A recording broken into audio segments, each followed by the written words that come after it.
Assalamualaikum warahmatullahi wabarakatuh. Alhamdulillahi hamdan katsiran tayyiban mubarakan fih mubarakan alaih kama yuhibbu rabbuna wa yardah. Wa ashhadu an la ilaha illallah wahdahu la syarika lah wa ashhadu anna Muhammadan abduhu wa rasuluh sallallahu alaihi wa ala alihi wa sahabatihi ajma'in wa man tabi'ahum bi ihsanin ila yaumiddin, amma ba'd. Fa ikhwani fid din wa akhwati fillah, kaum muslimin wal muslimat rahimani wa rahimakumullah. Semoga Allah Subhanahu wa taala senantiasa mencurahkan rahmatnya kepada kita sekalian.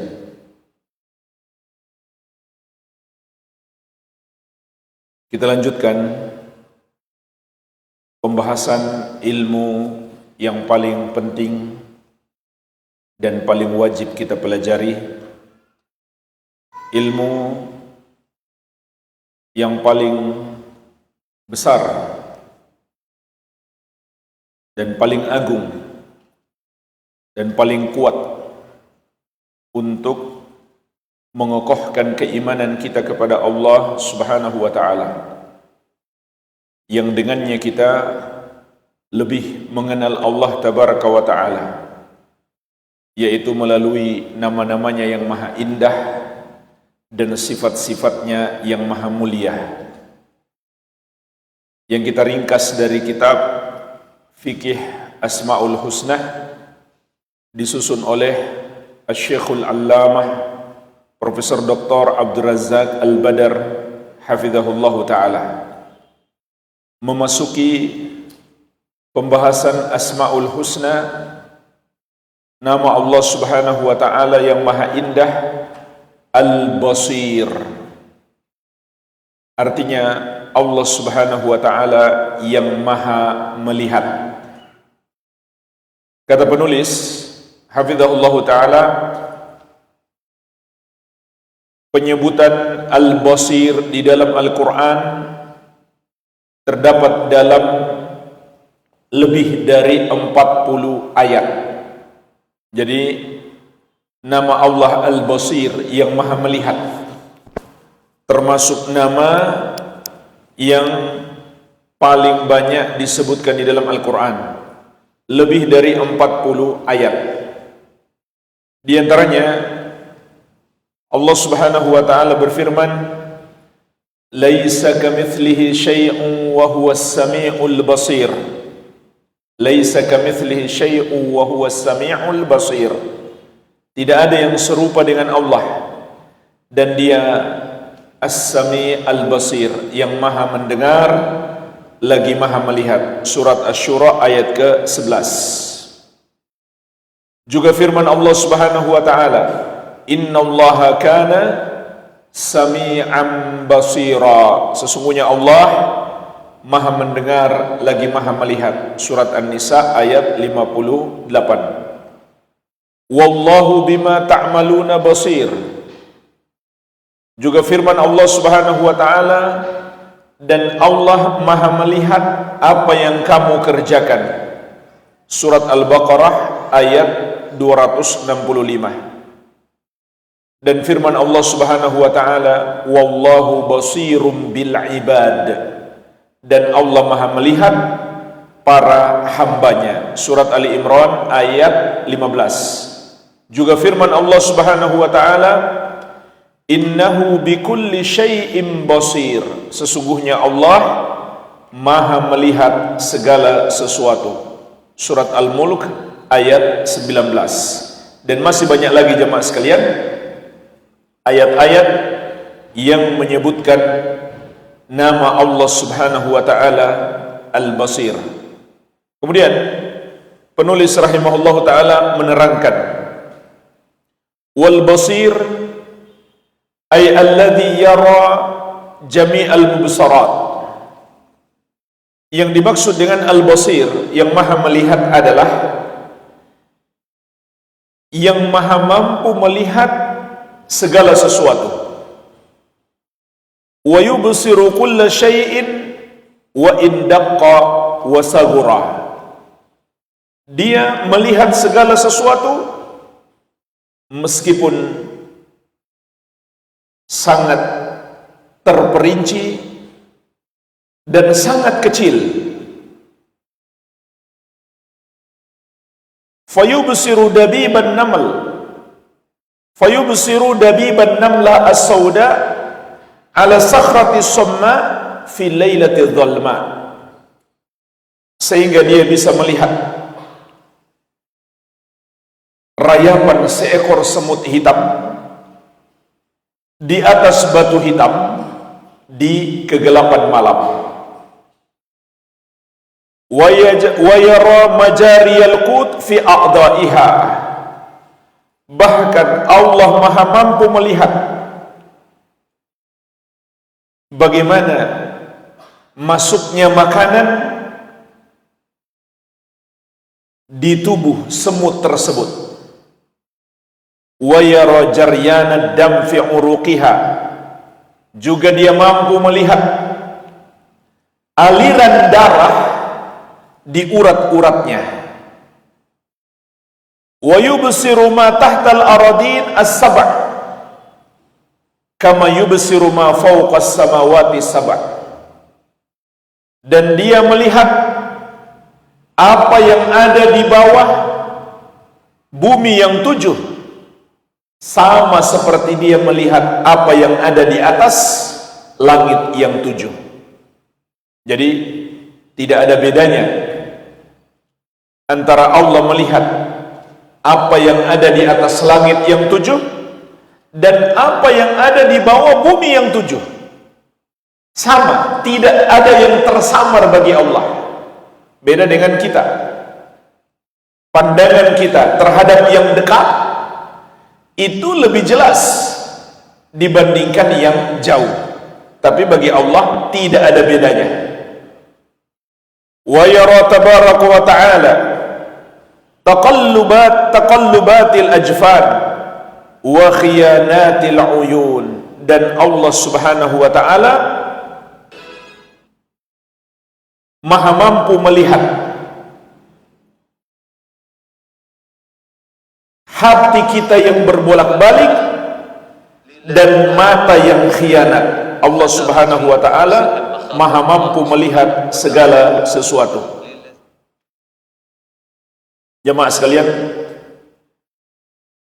yang dimaksud dengan mata yang khianat itu adalah mata yang mencuri-curi pandang kepada lawan jenis yang tidak halal baginya.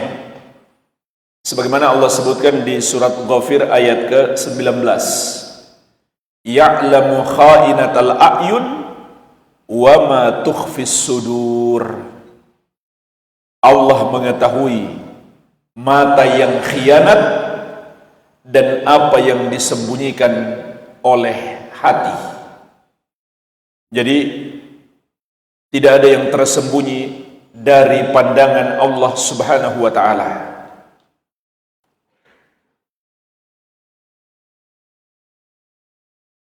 Kemudian penulis rahimahullah juga menukil penjelasan Imam Ibnu Qayyim rahimahullahu ta'ala.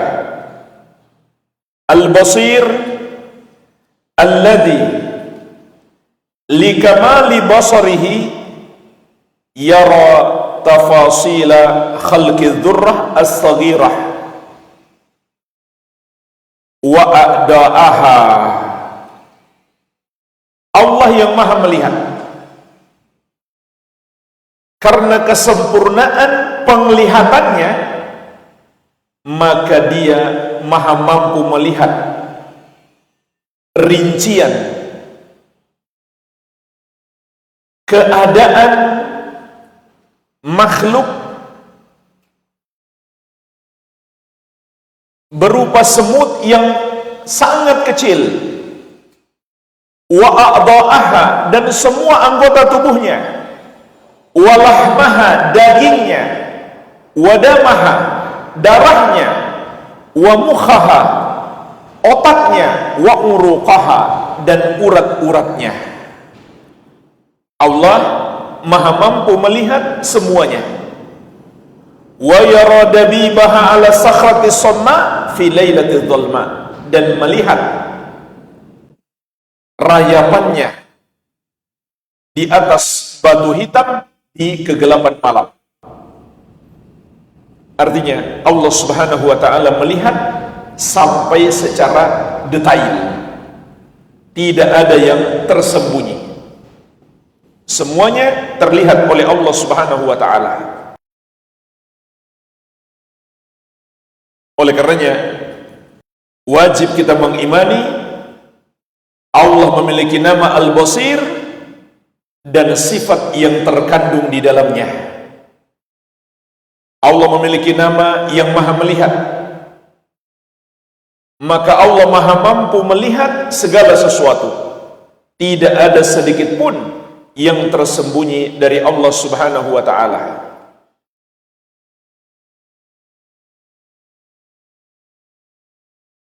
Kemudian penulis hafizahullah ta'ala juga menyebutkan termasuk yang wajib kita imani adalah kita beriman Allah melihat dengan dua mata. Dari mana kita tahu? Dari dalil Al-Quran dan Sunnah. Dalam Al-Quran Allah Subhanahu wa ta'ala berfirman, wasbir li hukmi rabbika fa innaka bi a'yunina. Bersabarlah dengan hukum Rabbmu, karena sesungguhnya engkau dalam penglihatan mata kami. Surat At-Tur ayat ke-48. Juga firman Allah Subhanahu wa ta'ala, wa hamalnahu ala dhati alwahi wa dusur tajri bi a'yunina jazaa'an liman kana kufir. Dan kami membawa Nabi Nuh alaihi salam di atas kapal yang terbuat dari papan-papan dan pasak. Tajri bi a'yunina, yang berlayar dengan pengawasan mata kami. Ini sayangnya terjemahan tidak menyebutkan yang sebenarnya ya. Saya baru lihat juga terjemahannya ini. Jazaa'an liman kana kufir, sebagai balasan bagi orang-orang yang diingkari. Jadi Allah menyebutkan sifat zatnya dalam ayat ini, yaitu Allah memiliki mata. Yang punya buku terjemahannya dikoreksi. Begitu pula firman Allah Subhanahu wa ta'ala, wa alqaitu 'alaika mahabbatan minni wa litusna'a 'ala 'aini. Dan aku telah melimpahkan kepadamu kasih sayang, yaitu kepada Nabi Musa alaihi salam. Dan aku telah menganugerahkan kepadamu kasih sayang dariku. Walitusna'a 'ala 'aini, dan supaya kamu diasuh dengan pengawasan pandangan mataku. Surat Toha ayat ke-39. Jadi ini ayat-ayat yang menyebutkan Allah Subhanahu wa ta'ala memiliki sifat zat, yaitu mata. Dalam hadis juga disebutkan, di antaranya diriwayatkan Al-Bukhari dan Muslim dari Anas bin Malik radhiyallahu anhu, Rasulullah SAW bersabda tentang Dajjal, innahu a'war, sesungguhnya Dajjal itu buta sebelah matanya, buta sebelah matanya. Wa inna rabbakum laisa bi'awar, dan sungguh Rabbmu tidaklah buta sebelah matanya.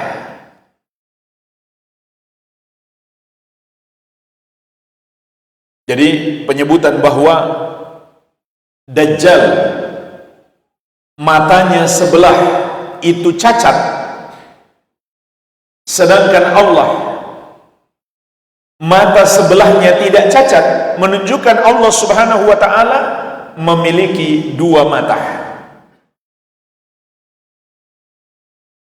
Maka hadis ini juga menjelaskan kepada kita, Dajjal itu bukan manusia yang punya mata satu di tengah, tapi dia punya dua mata, tapi satunya cacat. Dajjal memiliki dua mata, namun salah satunya itu cacat. Berkata Imam Ibnu Khuzaimah.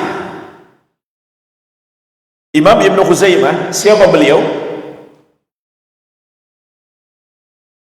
Beliau adalah Muhammad bin Ishaq bin Khuzaimah,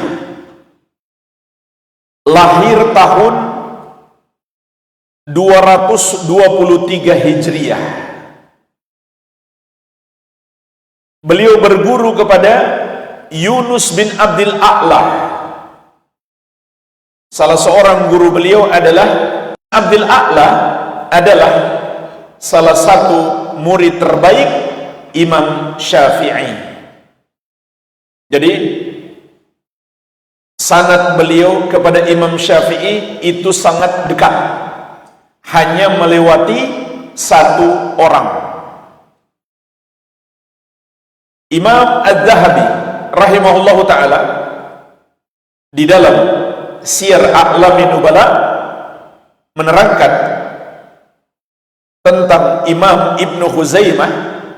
Beliau adalah Al-Hafidh, Al-Hujjah, Al-Faqih, seorang hafidh, seorang yang menghafal banyak hadis, seorang hujjah, seorang yang periwayatannya dapat dijadikan hujjah, serta seorang yang faqih, mendalami ilmu agama. Syekhul Islam, dia adalah Syekhul Islam, Imamul A'immah, dan imamnya para imam. Ini gelar beliau, Imamul A'immah, imamnya para imam. Kenapa? Karena banyak murid-murid beliau menjadi ulama. Banyak murid-murid beliau yang kemudian menjadi ulama. Di antara murid beliau siapa? Al-Bukhari dan Muslim. Di antara murid beliau adalah Al-Bukhari dan Muslim. Kenapa saya sebutkan sekilas biografi beliau dan tahun lahir beliau dan pujian ulama kepada beliau? Karena apa yang akan kita sebutkan adalah akidah ahli sunnati wal jamaah yang diriwayatkan dari imam-imam terdahulu. Tidak seperti kata sebagian orang sekarang, itu akidah baru yang dibuat-buat oleh Ibnu Taimiyah atau Muhammad bin Abdul Wahab. Di antaranya keyakinan Allah memiliki mata yang hakiki. Makanya ketika mereka menerjemahkan Al-Quran, mereka nggak sebut kata mata, karena mereka tidak beriman Allah memiliki mata. itu tidak sesuai dengan akidah yang diriwayatkan oleh para ulama salaf. Maka perhatikan apa kata beliau. Nahnu naqul, kami mengatakan, li rabbina ainani, Rabb kita memiliki dua mata, yubsiru bihima, dia melihat dengan keduanya. Jadi jemaah sekalian, ini bukan akidah baru, ini akidah para ulama salaf yang diriwayatkan dari generasi ke generasi. Ini nukilan dari ulama di abad ketiga Hijriah yang meriwayatkan akidah ulama abad 1 dan 2 Hijriah. Tentu jemaah sekalian, mata Allah sesuai dengan keagungan dan kebesarannya tidak sama dengan mata kita. Sebagaimana firman Allah Subhanahu wa taala, laisa kamitslihi syai'un wa huwas samiul basir. Tidak ada yang serupa dengan Allah dan dia Maha mendengar lagi Maha melihat. Lalu pertanyaannya, apa alasannya orang yang menolak Allah memiliki sifat mata? Alasan mereka, kalau kita meyakini Allah punya mata, maka berarti kita menyamakan Allah dengan makhluk. Kenapa? Karena makhluk juga punya mata. Itu alasan mereka. Dan ini alasan yang tidak logis. Karena antara makhluk dengan makhluk yang lain sama-sama punya mata, tapi hakikatnya berbeda. Sama-sama punya mata, tapi hakikatnya berbeda. Manusia punya mata, elang juga punya mata. Apakah sama mata manusia dan mata elang? Tidak sama. Padahal sama-sama punya mata. Itu antara makhluk dengan makhluk. Bagaimana lagi antara makhluk dengan Allah? Nggak mungkin sama. Dan juga jemaah sekalian, uniknya orang-orang yang mengingkari Allah memiliki mata, mereka beriman Allah Maha melihat.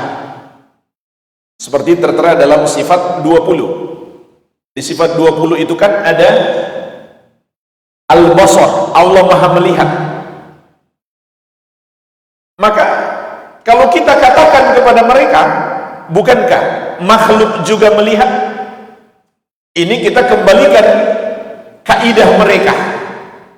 Kata mereka, kalau kita yakin Allah punya tangan atau punya mata, berarti kita samakan Allah dengan makhluk. Kenapa? Makhluk juga punya tangan dan punya mata. Tapi mereka sendiri meyakini Allah melihat dan mendengar. Maka kita balikan kepada mereka, bukankah makhluk juga melihat dan mendengar? Maka mereka akan mengatakan, iya, makhluk juga mendengar dan melihat. Tapi kan nggak sama antara mendengarnya makhluk dan melihatnya makhluk. Maka kita katakan, begitu pula tidak sama antara mata Allah dan mata makhluk. Tidak sama antara tangan Allah dan tangan makhluk. Paham jawabannya? Paham ya?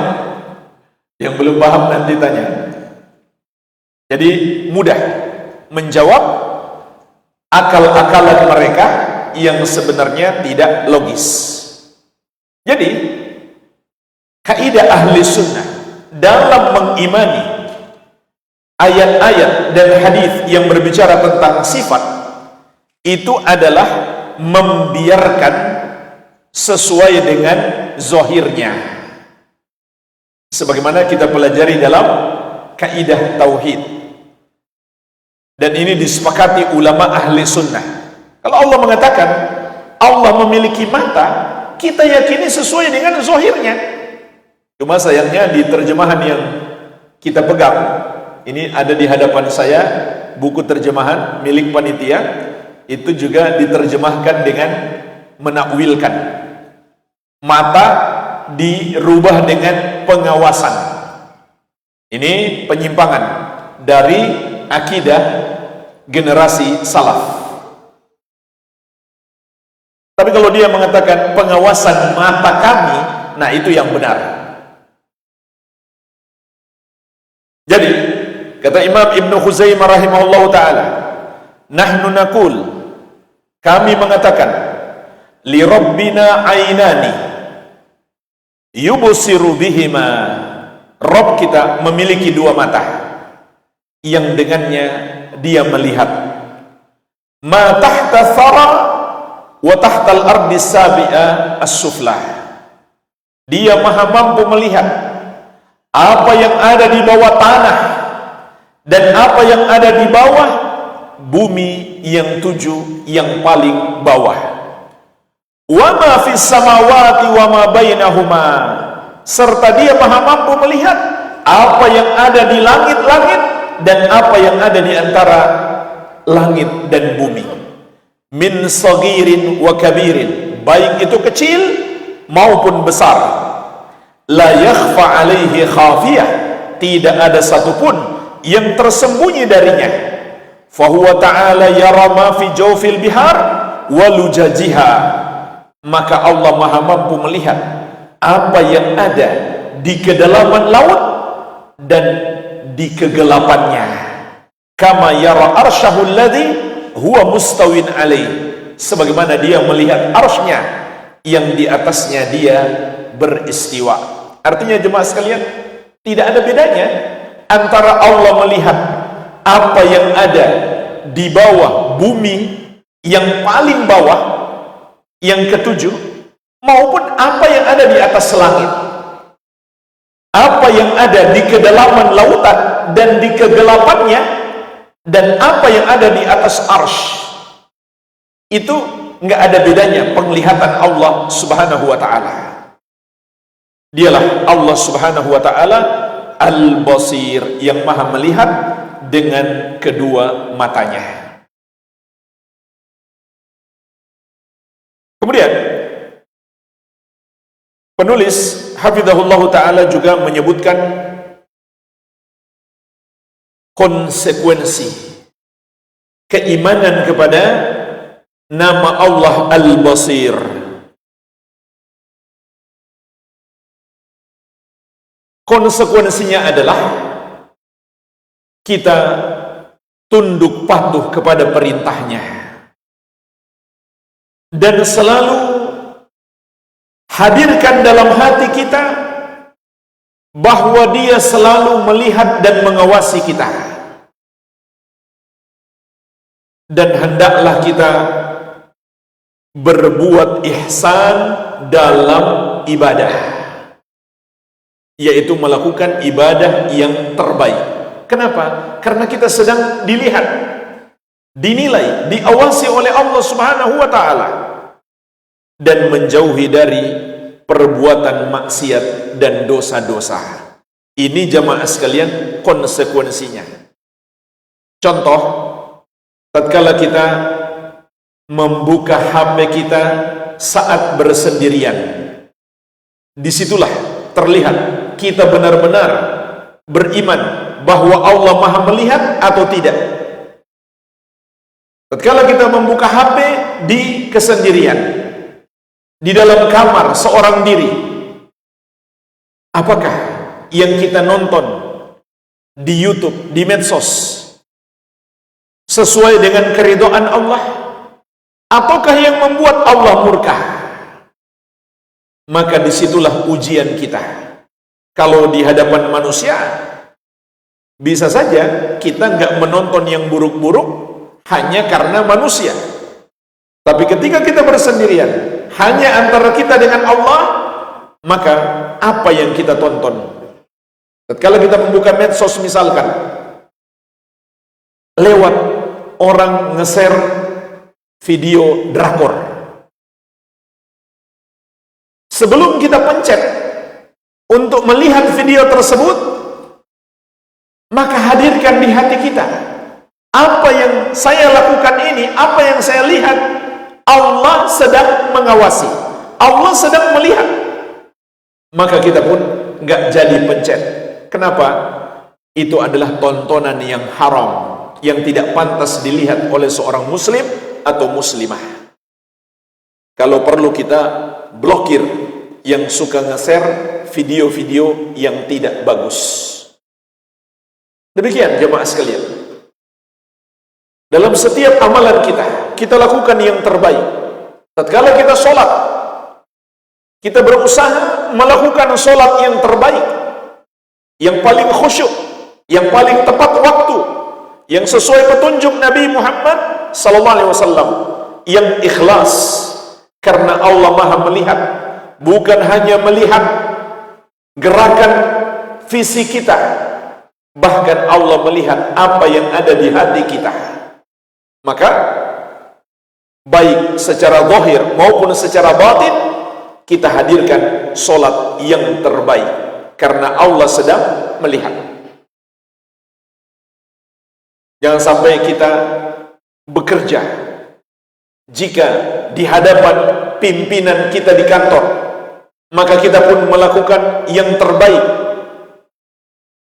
sementara di hadapan Allah, Allah Maha melihat kita, tapi kita tidak melakukan yang terbaik. Ini bukti bahwasanya kita beriman bahwa Allah Maha melihat kita, maka kita berusaha melakukan ibadah yang terbaik. Kemudian penulis hafizahullah memberikan contoh-contoh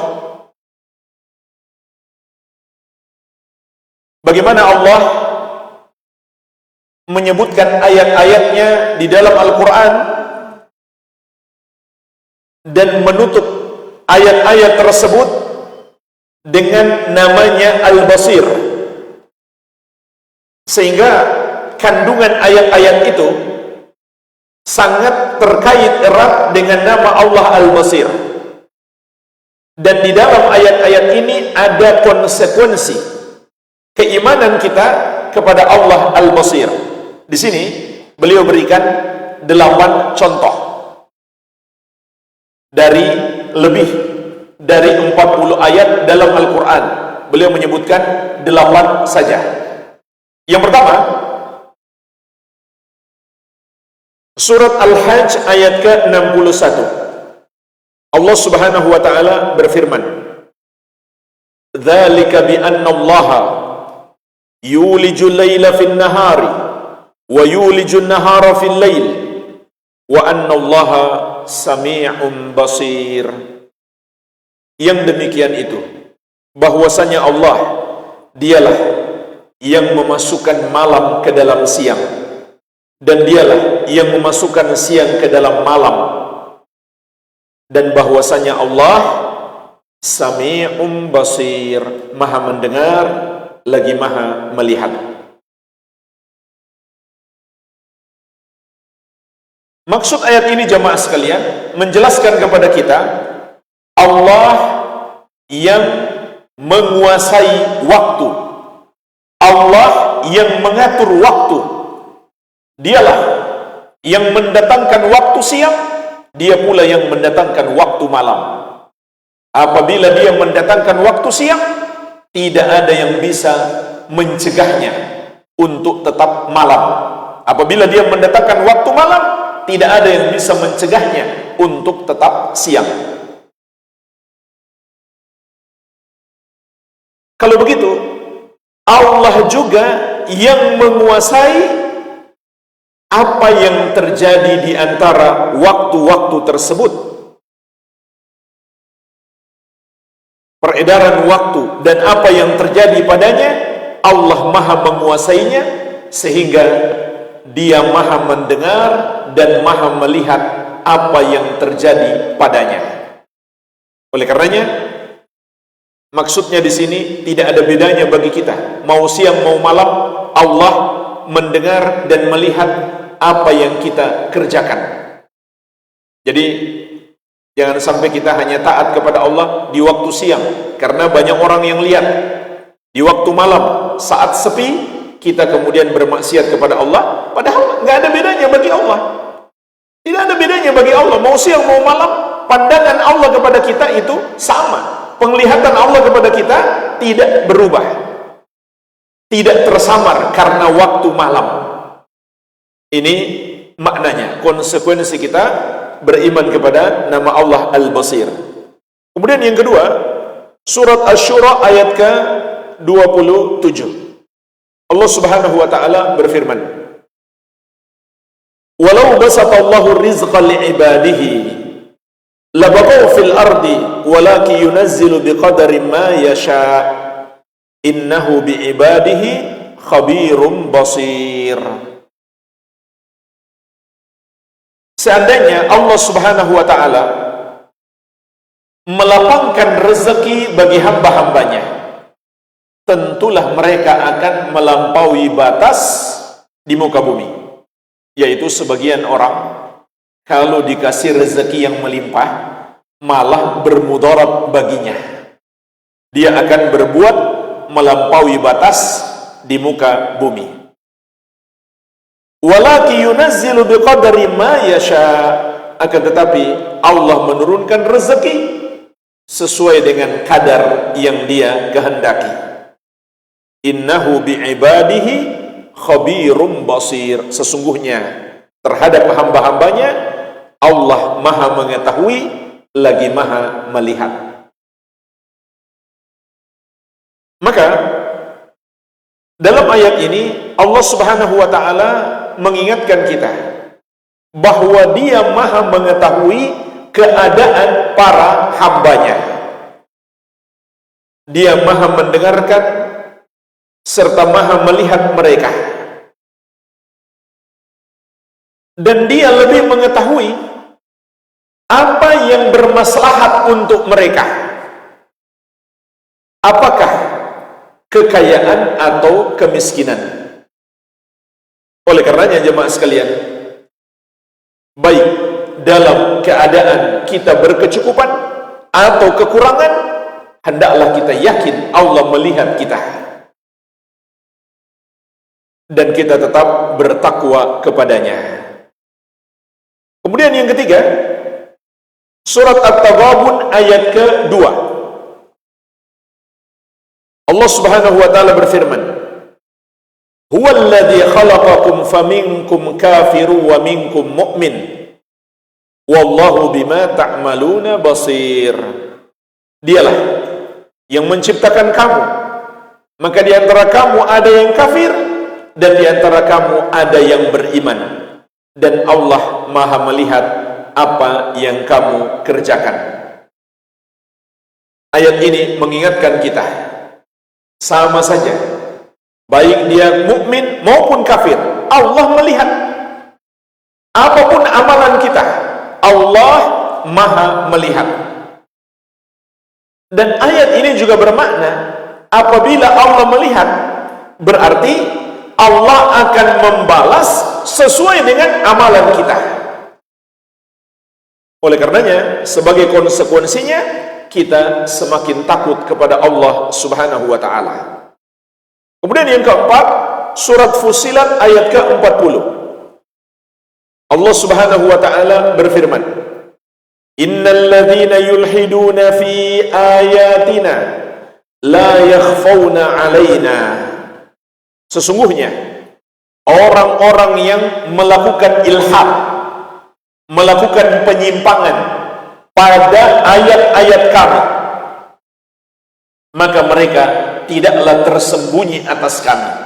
Artinya Allah melihat mereka.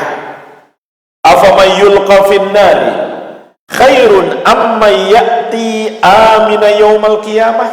Apakah orang yang dilemparkan ke neraka itu lebih baik daripada orang yang datang dalam keadaan aman di hari kiamat?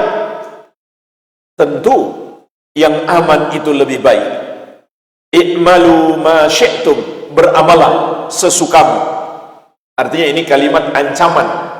Innahu bima ta'maluna basir, karena sesungguhnya Allah Maha melihat apa yang kamu kerjakan.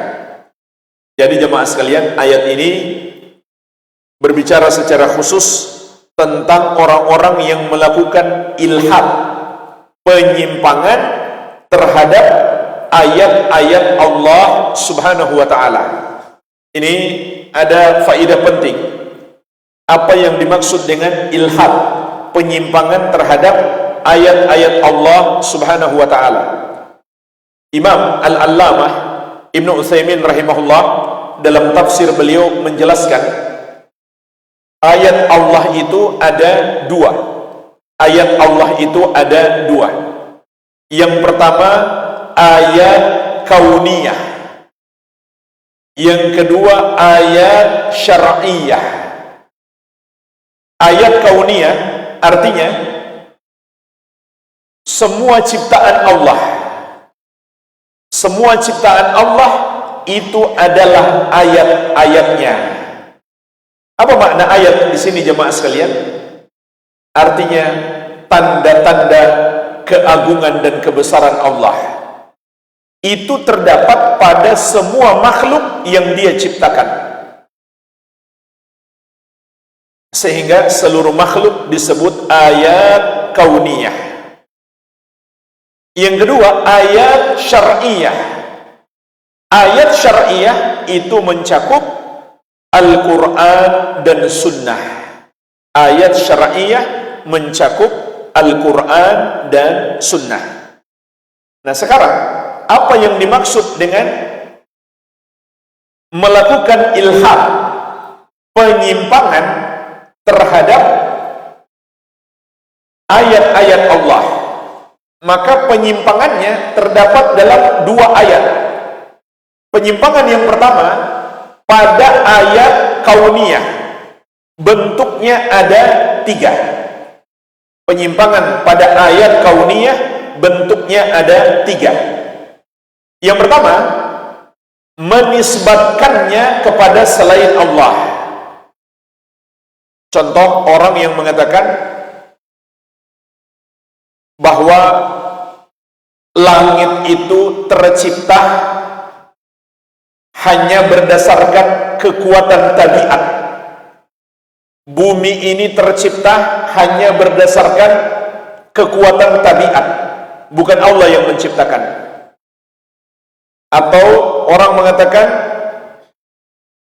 peristiwa ini terjadi atas izin alam.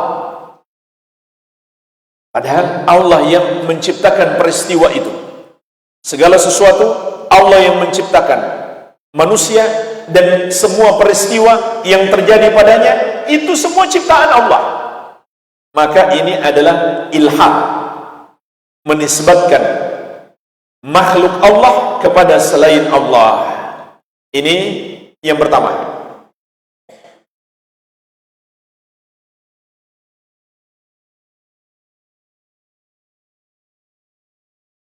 Yang kedua, penyimpangan dalam ayat-ayat Allah kauniyah. Yang kedua adalah meyakini ada yang bersekutu dengan Allah dalam mengatur alam ini. Meyakini ada yang bersekutu dengan Allah dalam menguasai makhluknya atau mengatur makhluknya. Seperti keyakinan orang-orang Syiah dan Sufiyah. Orang-orang Syiah meyakini para imam mereka juga mengatur alam ini. Makanya mereka juga berdoa kepada imam-imam tersebut.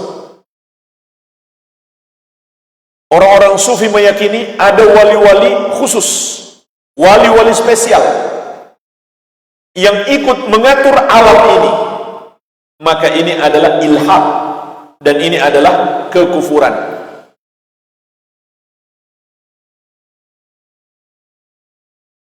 Penyimpangan yang ketiga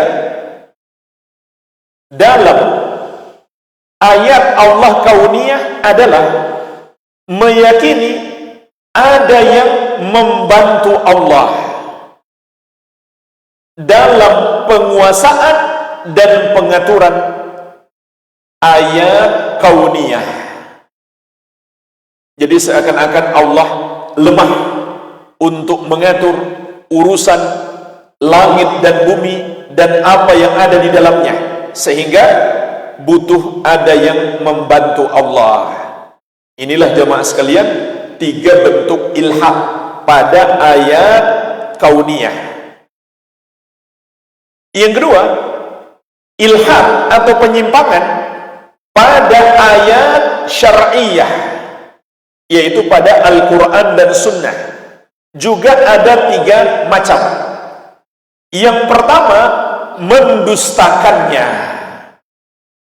atau menyombongkan diri terhadapnya, yaitu tidak mau mengakui ayat-ayat Allah.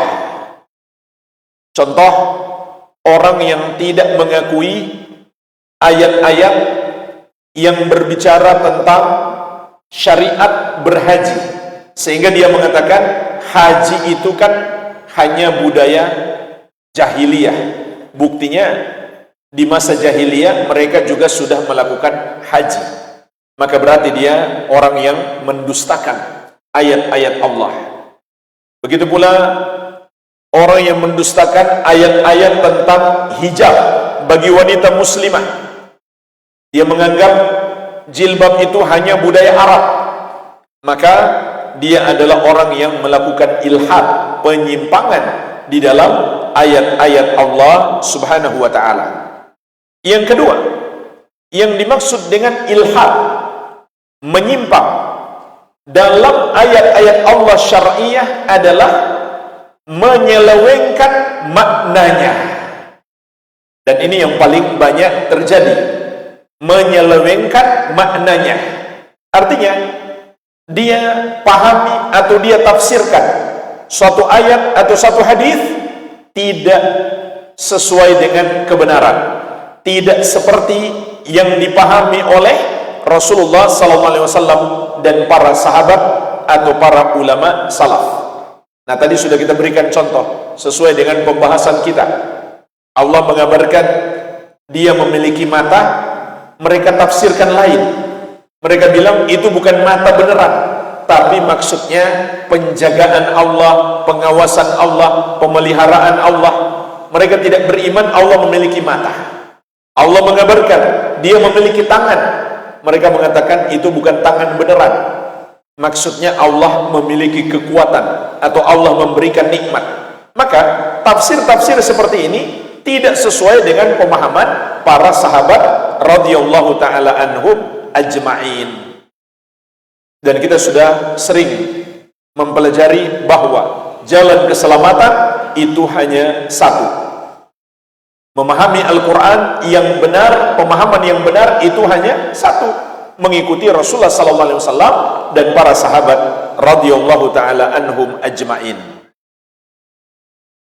Kemudian yang ketiga, termasuk dalam makna ilhad, menyimpang dalam ayat-ayat Allah asy-syar'iyyah adalah menyelisihi ayat-ayat tersebut, menyelisihinya, tidak mau tunduk kepadanya, menentangnya. Meskipun dia tidak mendustakan, dia akui itu benar ayat Allah, dan dia tidak menafsirkan kepada makna yang lain, tapi kemudian dia menentang, tidak mau tunduk kepadanya. Maka inilah jemaah sekalian, 3 macam ilhad atau penyimpangan pada ayat-ayat Allah, baik ayat kauniyah maupun ayat syar'iyah. Maka Allah ingatkan orang-orang yang menyimpang pada ayat-ayat Allah di surat Fussilat ayat ke-40, itu ditutup dengan innahu bima ta'maluna basir. Sesungguhnya Allah maha melihat apa yang kamu kerjakan. Artinya Allah karena maha melihat berarti akan membalas perbuatanmu. Oleh karenanya hendaklah kita tidak melakukan ilhad, penyimpangan di dalam ayat-ayat Allah Subhanahu wa taala. Baik. Kemudian yang kelima, surat Ghafir ayat ke-56. Allah Subhanahu wa taala berfirman, "Innal ladzina yujadiluna fi ayatillahi bighairi sultanin atahum bighairi sultanin atahum." Sesungguhnya kata Allah Subhanahu wa taala, orang-orang yang mendebat pada ayat-ayat kami, pada ayat-ayat Allah Subhanahu wa taala tanpa ilmu yang datang kepada mereka. Sesungguhnya orang-orang yang mendebat pada ayat-ayat Allah tanpa berdasarkan ilmu yang datang kepada mereka. Artinya jemaah sekalian, mereka menolak ayat-ayat Allah, mereka mendebatnya tanpa berdasarkan ilmu. In fi sudurihim illa kibrum ma hum bibalighihi. Tidaklah apa yang ada di hati mereka kecuali kesombongan, kebesaran yang mereka tidak akan sampai kepadanya. Artinya mereka tidak pantas untuk menyombongkan diri, merasa diri besar, hebat, kuat. Fasta'idz billah, maka mintalah perlindungan kepada Allah. Innahu huwas sami'ul basir. Sesungguhnya dia maha mendengar lagi maha melihat.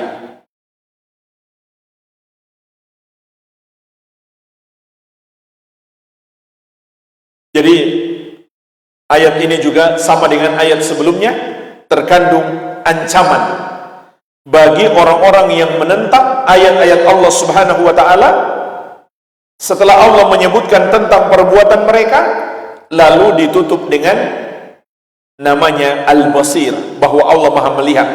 Maka Allah maha mampu menimpakan azab kepada mereka agar mereka takut kepada Allah Subhanahu wa taala. Kemudian yang ke-6, surat Ghafir ayat ke-20. Allah Subhanahu wa taala berfirman, "Wallahu yaqdi bil haqq." Dan Allah memutuskan dengan kebenaran. "Walladzina yad'una min dunih la yaqduna bi syai'." Sedangkan yang mereka sembah selain Dia tidak dapat memutuskan dengan apapun. Innallaha huwas sami'ul basir. Sesungguhnya Allah dialah yang maha mendengar lagi maha melihat.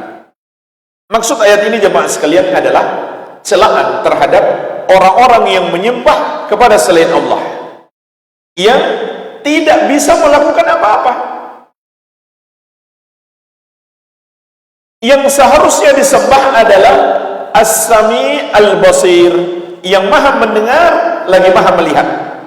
Oleh karenanya Nabi Ibrahim alaihissalam berkata kepada ayah beliau, "Ya abati, lima ta'budu ma la yasma'u wa la yubsir wa la yughni anka syai'a." Wahai ayahku, mengapa engkau menyembah sesuatu yang tidak mendengar, tidak pula melihat, tidak pula dapat memberi manfaat kepadamu sedikit pun? Dalam surat Maryam ayat 42. Jadi Allah Subhanahu wa taala mengajak kita sebagaimana yang dilakukan oleh para nabi dan rasul dalam mendakwahi kaumnya, yaitu mengajak mereka untuk menggunakan akal sehat. Yang maha mendengar adalah Allah, yang maha melihat adalah Allah, yang maha memberi manfaat hanya Allah. Kalau begitu, hanya Allah yang berhak disembah. Semua yang mereka sembah selain Allah bukan yang maha mendengar, bukan yang maha melihat. Hanya Allah yang maha mendengar lagi maha melihat, maka hanya Dia yang pantas untuk disembah. Dan inilah jemaah sekalian, konsekuensi yang paling agung dari keimanan kita kepada nama Allah Al-Basir, yaitu kita hanya menyembahnya, tidak sedikit pun kita persembahkan ibadah kepada selainnya. Kemudian yang ketujuh, surat An-Nisa ayat 58. Allah Subhanahu wa taala berfirman, "Innallaha ya'murukum an tu'addul amanati ila ahliha." Sesungguhnya Allah memerintahkan kalian untuk menunaikan amanah kepada yang berhak terhadapnya. Jemaah sekalian, ini mencakup semua amanah. Termasuk tatkala kita bekerja di sebuah kantor, maka itu amanah yang ada di pundak kita.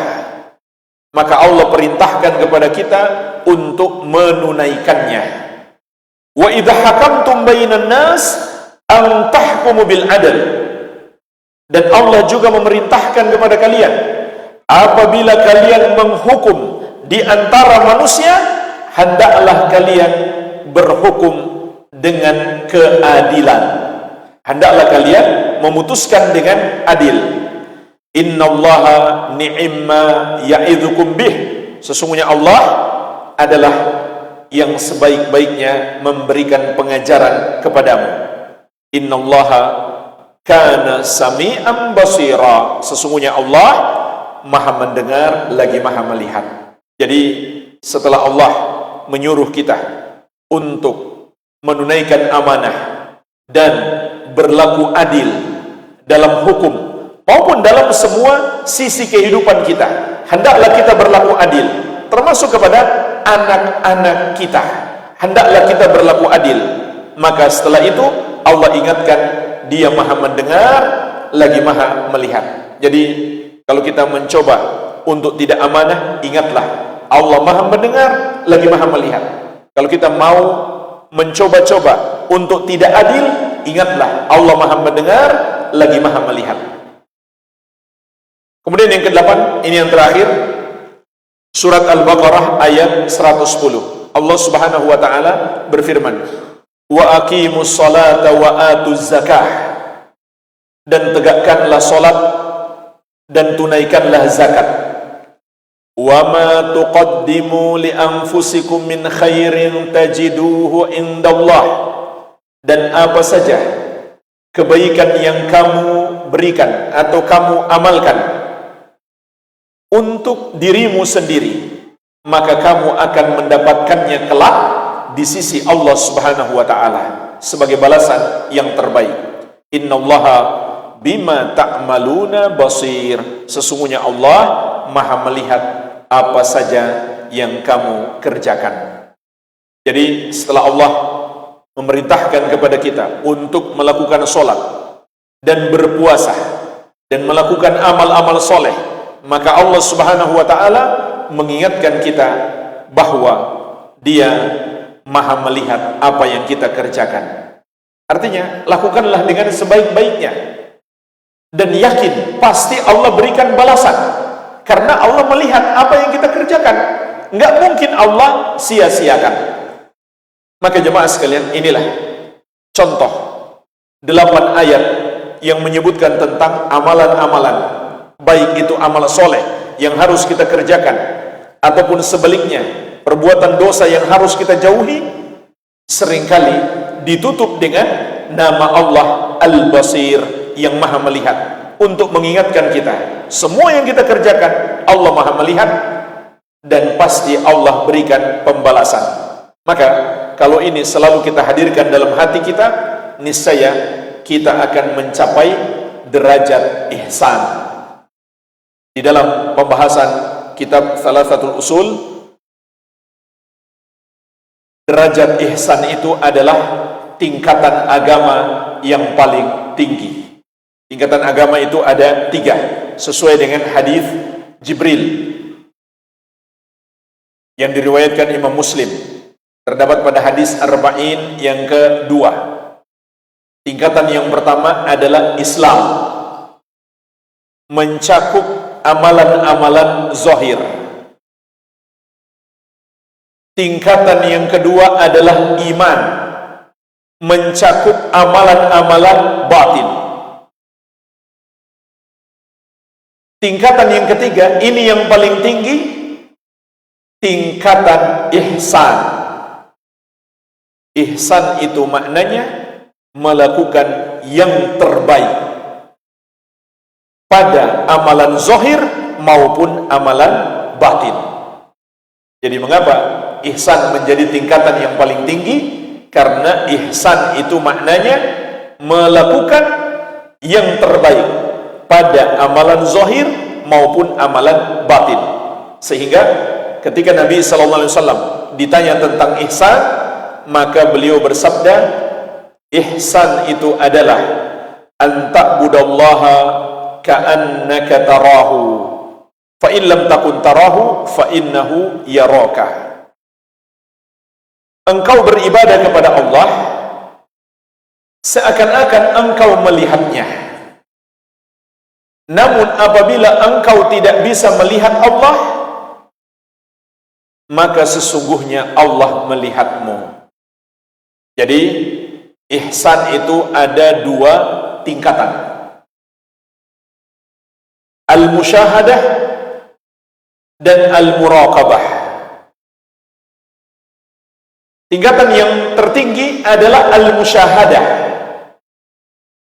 Kita beribadah kepada Allah dalam keadaan kita melihat Allah. Maksudnya di sini melihat dengan mata hati, bukan dengan mata kepala. Yaitu melihat dengan keyakinan yang kuat. Termasuk kita yakin Allah mendengar dan melihat segala sesuatu yang kita kerjakan.